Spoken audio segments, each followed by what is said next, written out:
உள்காயத்தை பாக்குறப்போ என்ன நினைச்ச நாம் ஒன்னோடு ஒன்னாகும் நேரத்தில்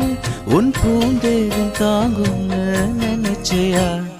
கல்யாண சொர்க்கத்துல கச்சேரி நிறமண்ண கட்டி பிடிச்ச கட்டி பிடிச்ச எவைக்கும் விட்டு மூச்சு முட்டை கட்டி பிடிச்ச சொக்கித்த வச்ச நான் சொர்க்கத்தையே எட்டியதா துள்ளி குதிச்ச சொக்கித்த வச்ச நான் சொர்க்கத்தையே எட்டியதா துள்ளி குதிச்ச குற்றால சரளது கண்ணோர ஓடி வர ஒன்னு நினைச்ச இந்த பூர்வ ஜென்ம பொண்ணு